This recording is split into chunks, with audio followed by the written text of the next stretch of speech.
The Nikon Z8 is the most exciting camera announcement from Nikon since 2017. As a 45.7 megapixel full-frame camera with an updated autofocus system and video specs, it's finally time for Nikon DSLR shooters to make the upgrade.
Hey guys, this is Nirupam from the Underwater Photography Guide and Bluewater Photo. Now as you can see, I just got back from an awesome vacation to Cozumel, Mexico. I was diving with colorful sponges, corals, sea turtles, anything that you'd want to see down there in the Caribbean. Now I'm back here on the Atlantic on a nice sunny day, and I thought I would share my thoughts with you about the newest, most exciting camera that has come out from Nikon in the last 4 or 5 years. So this is the Nikon Z8. It's a full-frame mirrorless camera, and it's the camera that any DSLR shooter that shoots Nikon has been waiting for. Now, why is that? That's because this is the first Nikon full-frame camera that can fit in a good-sized underwater housing that has the autofocus system that you're looking for from a professional flagship mirrorless camera. Now, what's so great about the Z8? In a $4,000 body, they've packaged all of the flagship features that you can find in the Nikon Z9.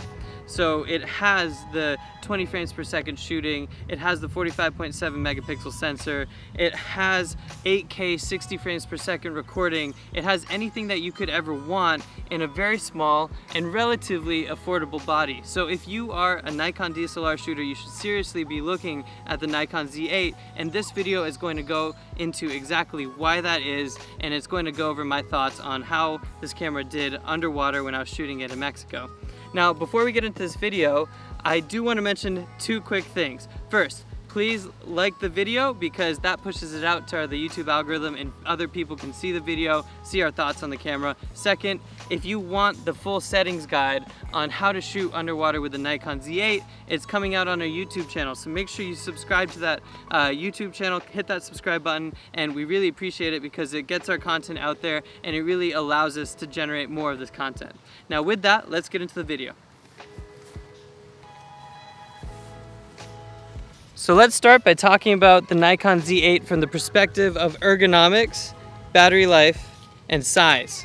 Now, when it comes to the size, the Nikon Z8 is 910 grams. From the perspective of a full-frame mirrorless camera, that's pretty heavy.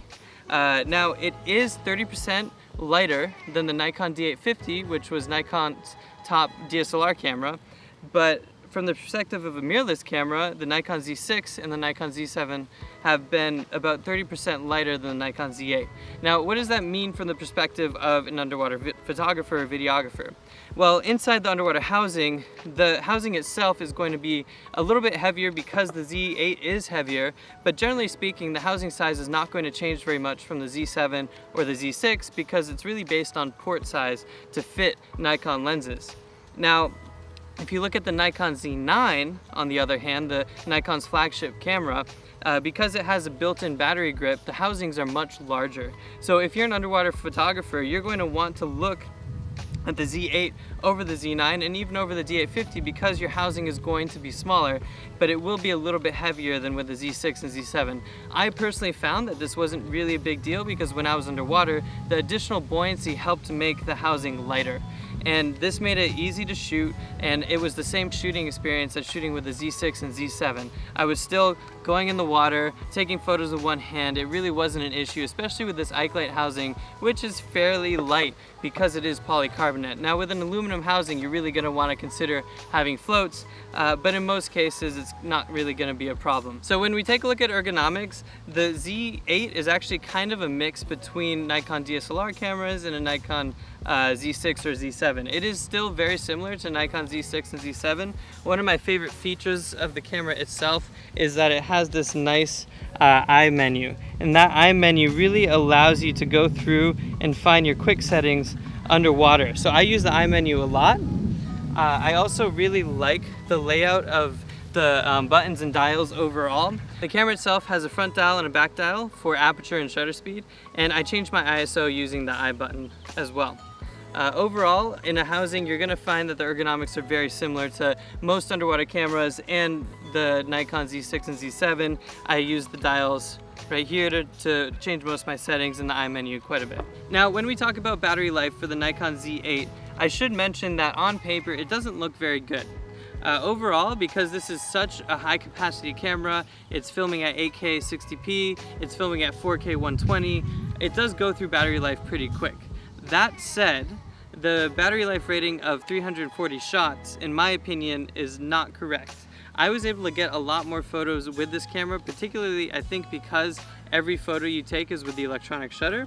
So overall, I was easily able to get 4 dives with 1 battery on the camera. I wouldn't really go for 5 dives, but if you're doing 4 dives a day, then you should be easily able to get through a full day of diving, charge the camera, and then dive again. Now this is mostly from a photography perspective. Now when I did shoot underwater video, I felt like it did pretty good. I could get through at least 2 to 3 dives with 1 battery, but you're probably going to want to change the battery more often. Now before I go into how the Z8 performs underwater, I really want to talk about how the camera is designed. Like I said before, the Z8 is kind of a Nikon Z9 in a smaller body, and it introduces incredible processing power that we really haven't seen on many other cameras, save maybe the Canon R3. Now what that means is when you take a photo with the Z8, the sensor will collect all that data in a split second, and it gets us closer to the holy grail of photography, which is known as the global shutter, where when you take a photo, every pixel reads out at the exact same second. Now, we're very close to that with the Z8, so what Nikon ended up doing is they eliminated the mechanical shutter in the camera altogether. What that means is every photo that you take is basically in silent mode on the camera. So when you take a photo, there's no mechanical shutter, there's no sound, there's no vibration when you take a photo. It's a weird feeling to get and to get used to underwater, because when you take a photo, there's no feedback that tells you that the photo's actually been taken. This is great for image quality because there's no in-camera vibration that can add motion blur, so your photos are going to be crisper. But in order to compensate for that when I was shooting underwater, I really did need to turn the image review on so I knew I took the photo. Otherwise, I would have had to rely on seeing the strobes go off, which you don't always see underwater. It does take some getting used to when you're shooting, but trust me, it is a better shooting experience, and I feel like fish actually come closer because they don't get scared away by the sound of the mechanical shutter. In some ways, I think that's because the sound of an aggressive fish is actually that knocking sound that you might have heard a damselfish make. So because your camera's no longer making that sound, this is just my objective opinion, or subjective opinion, I should say. I do think you're able to sneak up on fish a little bit better without the mechanical shutter. Now, for those of you that are concerned about rolling shutter, I should say that the readout speed is so fast you don't have to worry about rolling shutter when you're taking photos. So if you are taking photos of quick subjects, there won't be any distortion in that photo itself like you would have in previous cameras when you're shooting in silent mode. Now, one of the main engineering reasons that we are shooting with the silent shutter on the Nikon Z8 is that the sensor itself is a stacked CMOS sensor. So it's a 45.7 megapixel sensor that's extremely high resolution. It's great for any macro photographer who wants to make any kind of crop. But because it's stacked, it allows the sensor to have an extremely fast readout speed, which allows for up to 20 frames per second raw burst shooting. So if you have a really fast strobe like the CNC YSD3, you're going to actually be able to fire as fast as you want with your strobes and with your camera and get some really incredible images that are lit through and through. Now that won't happen with every strobe because your strobe is going to be limited by the recycle time, and if you're shooting at a full power or full dump, you're going to be limited by that recycle time. But if you are a pelagic shooter and you like to shoot whales, dolphins, sharks, and other subjects where you don't necessarily require a strobe, you can shoot up to 20 frames per second in full RAW without compromising quality. And that's just an incredible feat with a camera that's outputting 45.7 megapixel photos. Now, if you want to just shoot JPEGs, that gets even faster, up to 120 frames per second for an 11 megapixel JPEG, but frankly, I don't really recommend that underwater because we do so much color correction. 20 frames per second is more than enough in most cases. I actually lowered my frames per second to about 5 frames per second when I was shooting in fast situations. So now that you understand a little bit more about how the Z8 is designed, we can get into what everybody is wondering. Does this camera autofocus like a Sony or a Canon full-frame mirrorless camera? I'm going to start by saying yes. This camera does. It's got professional, excellent, amazing autofocus that Nikon has been lacking for the last 3, 4, or 5 years. It does autofocus better than the Nikon D850. It certainly autofocuses better than the Nikon Z6 II, the Nikon Z7 II, and this is the camera that you've been waiting for if you are a Nikon DSLR shooter. Now, is it as good as something like the Canon R5, the Sony A1, the Sony A7 R5? Frankly, I'm going to say no. The autofocus system is not quite as sticky if you're using autofocus tracking, but it is really fast and it's really accurate. I would say that my success rate is probably 20 or 30% better with the Z8 than it was with the Z7 II or the Z6 II, and it's only about 5% less than you might find with the Sony A7 R5, which in my opinion has the best autofocus system in the world. So overall, even if you're a professional shooter, you're not going to notice a difference between the Z8 and a Canon and a Sony, and it really comes down to what glass do you have, what lenses do you want to shoot to get the image quality that you want, because this autofocus system is going to do you good in most every scenario. So as you may have heard, the Z8 is equipped with Nikon's 3D autofocus tracking system. It's been upgraded. It's very different from how it used to be in the DSLRs, and it's very similar to how Sony and Canon have their autofocus tracking system. If you have a Nikon Z6 or Nikon Z7, you're going to find it's very different from your Z6 or Z7. The autofocus box is much smaller. You can focus much quicker on your subject, and it does a great job of intentionally finding your subject, sticking to it, and being a lot more specific than your larger autofocus box would have been on the Nikon Z6 or the Z7. The camera does give you the option of selecting whether or not you're trying to find animal eyes or human eyes, cars, automobiles, and planes. Now, I found that the animal eye autofocus tracking system on the Z8 did not work as well as with Canon and Sony cameras. I only got it to find a fish or an animal subject maybe half a dozen or a dozen times on about 20 dives or 30 dives that I do with the camera.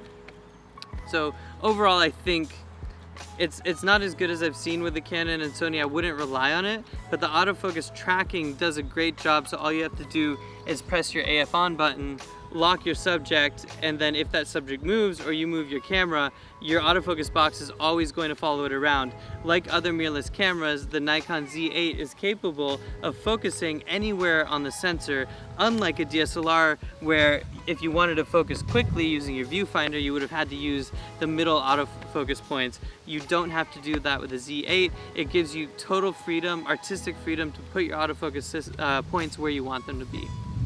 Finally, the thing that impressed me quite a bit about the Z8 is just how low you can focus with the camera. Now, the camera is capable of focusing down to about -10 stops, I believe, underexposed.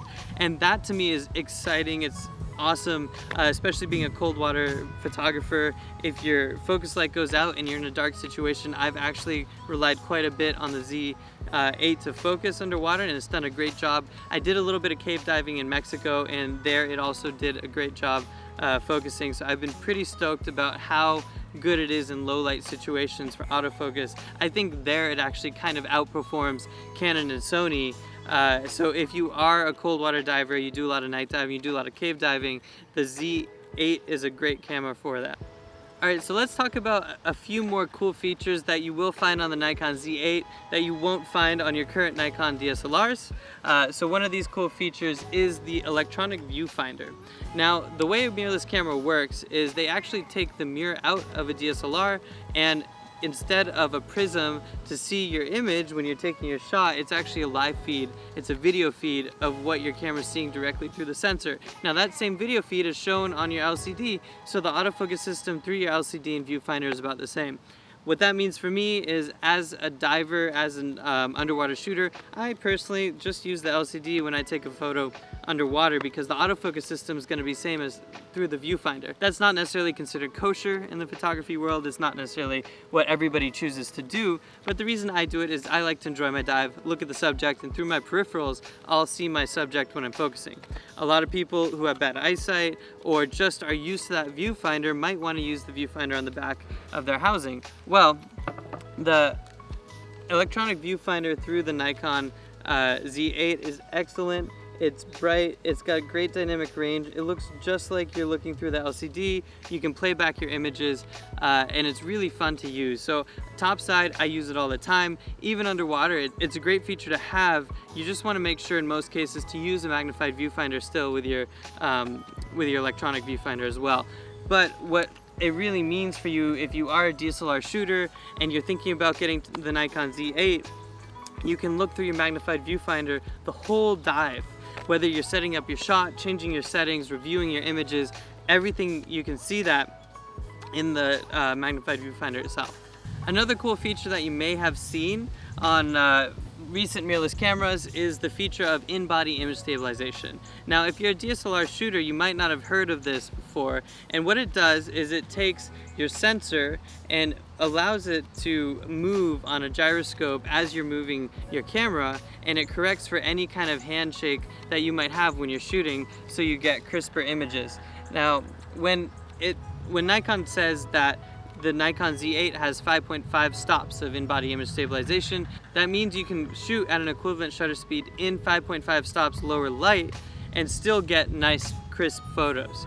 Underwater, that might not be the situation that you're in. Often you have a lot of moving subjects, but if you do have subjects that aren't moving, like the sponges I was shooting in Cozumel, you can really crank down your shutter speed, get nice blue backgrounds, especially at the end of the day, maybe after sunset. If you still want blue in the water, it allows you to have a lot more capability with that shutter speed. When you combine it with an optically stabilized lens, now you've got an extremely crisp photo, and I think the Z8 is an awesome camera for macro photographers because it has that high resolution, it has the optical stabilization, and it has the 5-axis in-body image stabilization. Now let's talk about a few downsides of the Nikon Z8 for underwater photography that I noticed. There's really only two. The first is your sync speed. So unfortunately your flash sync speed is 1/200th of a second. I don't believe that's any different than the Nikon Z6 or Z7, but it's not quite as high as other cameras that might be more at 1/250th of a second. I've even seen as high as 1/400th of a second on the Sony A1. So what that means for people that really like shooting sunballs, really want to crank up that shutter speed, they're gonna have to stop at 1/200th of a second. For me, that's not a huge issue because when I shoot the Nikon 8 to 15mm fisheye for my sunballs, I can get all the way up to f/29 and still get some nice detail in my sunballs. But that brings me to my second point. So this is just anecdotal, it's just my subjective opinion, but I did notice that I felt like there was a little bit less dynamic range with the Nikon Z8 compared to the Nikon Z7 and especially the Nikon Z6. Some online sources have confirmed this, but really where I saw that was when I was doing sunballs. I noticed there was a little bit less detail in my sunballs than I would have liked to have seen, but that's just me. I really think if I spent more time trying to get the details out, cranking my shutter speeds up and increasing my f-stops, I could have still gotten the same kind of detail that I see with the other cameras, but I did notice that gradient between your highlights and your shadows was not quite as defined as I had seen in recent Nikon bodies. So some of the craziest Nikon Z8 specs are really in its video features.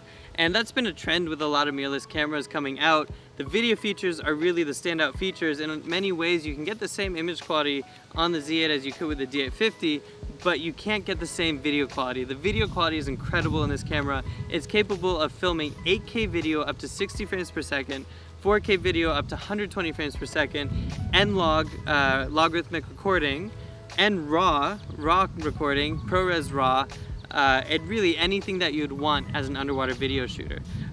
In fact, I think that the Z8 should be a top camera that any underwater video shooter should look at, with one downside that I noticed when I was filming underwater.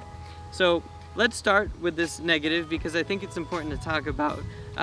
It's really easy to set a custom white balance with the Nikon Z8, but I was really struggling to get a custom white balance at a depth of about 50 feet or lower. So if you're 50 feet or lower and you want to do custom white balance without using any red filters or anything like that, you're going to struggle to acquire the data to do that. Above 50 feet, the custom white balance is excellent. The colors are excellent. It's an improvement from even the D850 and the Z7, but it is a struggle below 50 feet. Now, if you use video lights, that's no problem. If you use filters, I'm assuming it's probably going to be able to catch a manual white balance down below 50 feet. But if you're not using filters and you're just doing it straight in camera, it's going to be a bit of a struggle.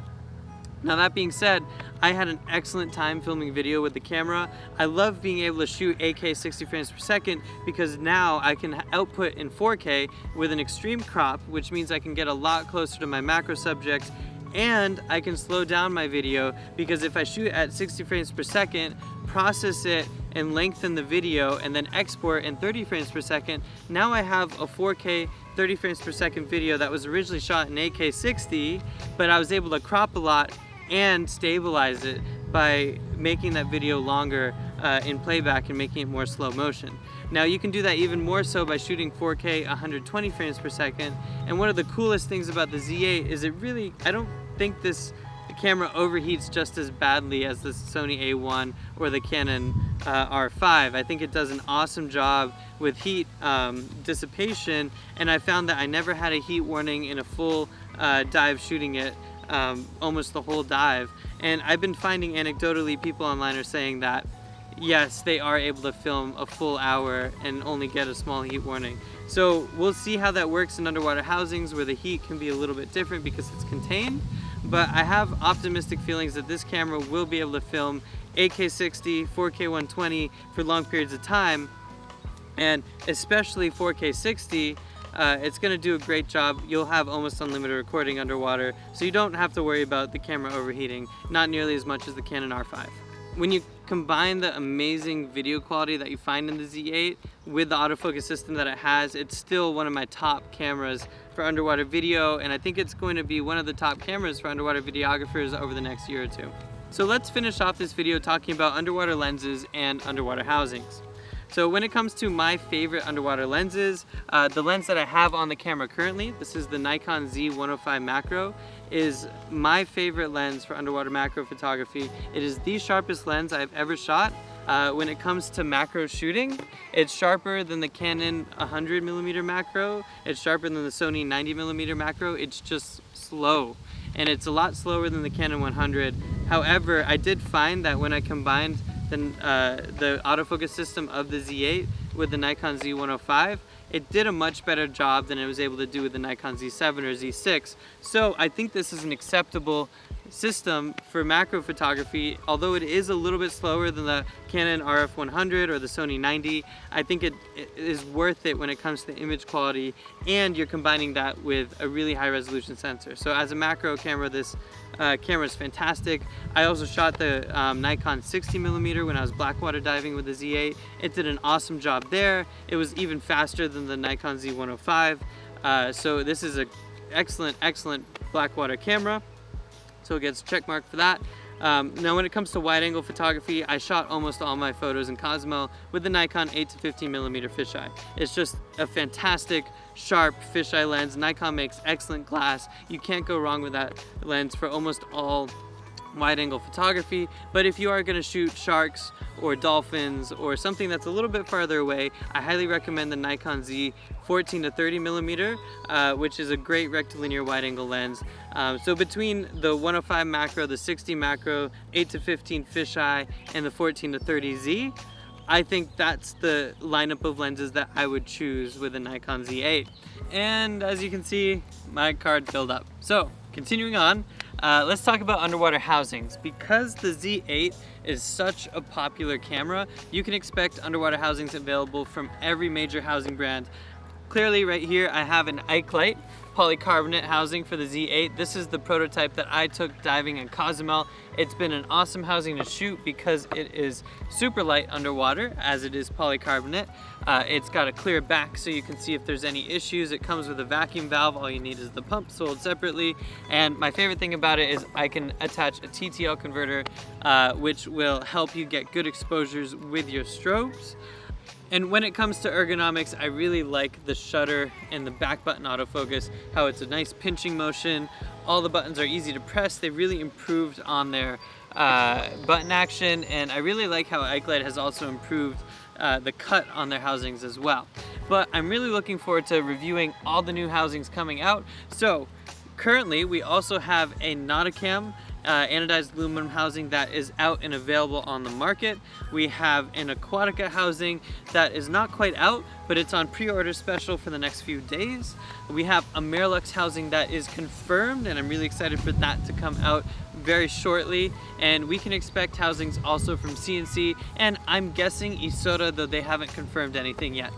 So it's going to be a nice broad range of underwater housings. I should also give a shout out to Aquatech, which will probably have a surf housing available as well fairly soon here. So if you want a housing or you want to get in the water with the Nikon Z8, make sure you reach out to us at sales@bluewaterphotostore.com and we'll get you set up.